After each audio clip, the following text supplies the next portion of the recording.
Hi guys. So I did a post, a couple posts on my esalon stuff that I use for my hair now. It's my esalon kits or whatever. Um, Now I wanted to kind of show you guys in some natural lighting here by my window the results.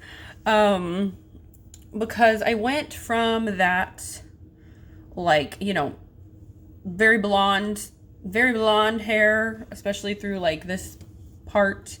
And then I had like, teal and the colors and stuff over it. So once the teal faded is when it was really faded and kind of greenish is when I started putting, the esalon on my hair.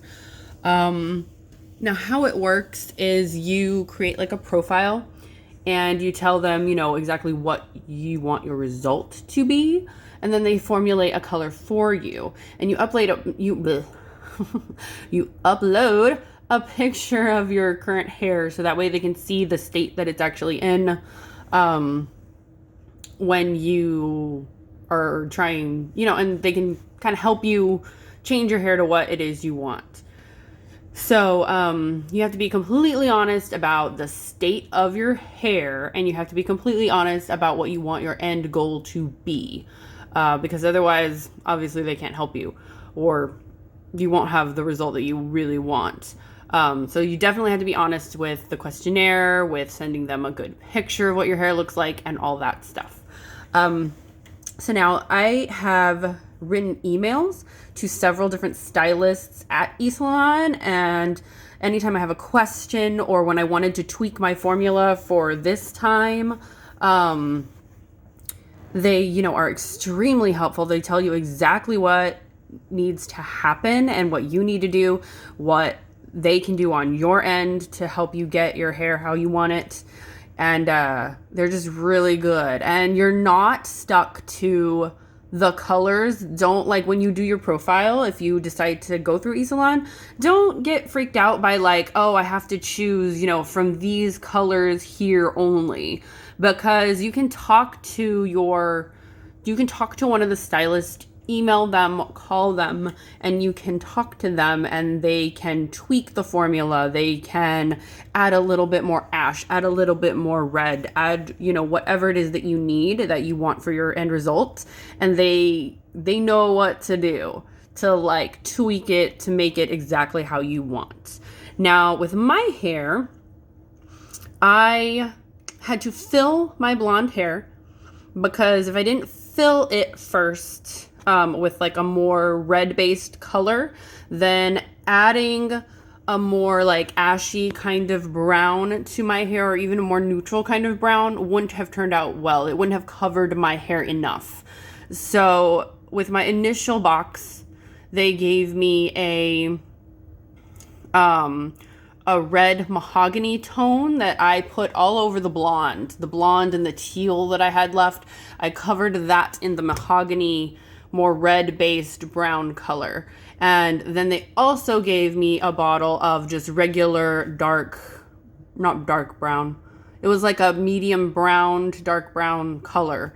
And I put that all over from like roots to ends. Now that color that I used initially was a demi-permanent, meaning that it's not a completely permanent color. It will fade within, I think, like 12 washes, they said, which it did. It was starting to fade. So if you saw my hair before getting lighter and the highlights were starting to peek back through, it's because it wasn't a permanent color. And that's what they did to, initially get me started off.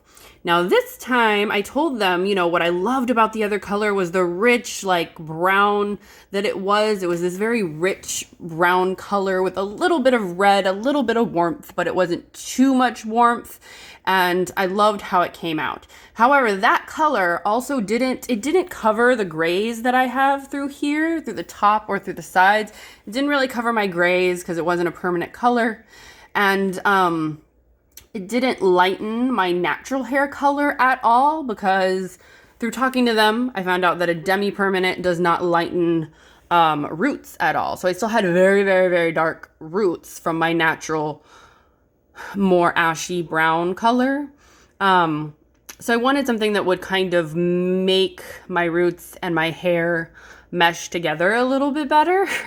So that's what they did, is they formulated my specific color, the one that I showed you that's labeled with my name. It says Stephanie's color on the bottle and everything. It has like a number for my formula, so they can reference it. And now my color now is a mix of dark brown ash to match more my root color, but it's also mixed in with a little bit of the mahogany because I liked that warmness, the warm tone, I guess, of the mahogany from before. So anyway, this is what I'm left with today. I did my roots, and my roots are a little lighter. Like you can still see here, there's a little bit of that like ombre-ness going on, but I don't mind it because it blends better than it did before. Before it was very obviously I had darker roots. Now it blends a little bit better, and it is more that like ombre kind of thing. The root color covered my grays that I have through here, because I have some like through here. It covered my grays, and also over here it covered my grays, and it blended really nicely into this lighter brown color on my ends, and I absolutely love it. Now the reason why I like this over a box dye is because I feel like if I would have tried to do this with a box dye, I feel like I probably would have ended up with lighter roots than I wanted. And that's what I absolutely do not want to happen. I don't want to have I don't mind if my roots are a little bit darker. I just wanted to cover my grays and have it blend nicely from one color to the other, which it does. But what I did not want to happen, absolutely did not want to happen, was I did not want to end up with like more warm-toned, redder, lighter roots and then have it be, a darker color on the ends. That is what I did not want to happen. And that is what very often happens with box colors, at least on me, is my roots will soak up that color. It will change them to like a lighter, more warm-toned red color, but not a red color that I like. And the rest of my hair will be the intended color. So that's what I did not want to happen. And I definitely made sure my stylist understood that when she was formulating my color. And so yeah, it came out really nice and I like it. So anyway, I have all the information linked in my bio with my link tree. You just go down and look for esalon. It's $10. You just click on the link. It's $10 for your first like box. And that includes, any kind of consultation with a stylist, emailing back and forth, calling, anything that you need like that. Like they take care of it. So that's all included in your first like $10 order. And then after that, if you continue to get shipments of color sent to you, and you can go in and you can say I don't want color for another 6 months. I don't want color for another 3 months. I want color next month. Like you can switch it anytime you want to when they send it to you.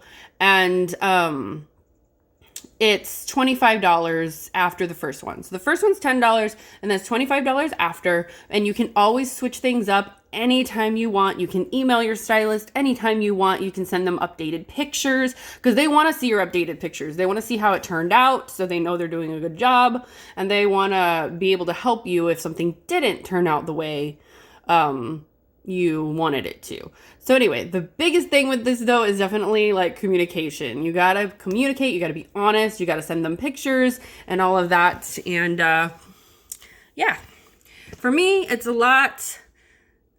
makes me feel a lot better knowing that I can do this on my own, and then I know I have a stylist they got my back, and it's a lot cheaper, to be honest with you, than going to a regular stylist. Unfortunately, it's a cheaper option. So Anyways, hope you guys found this useful.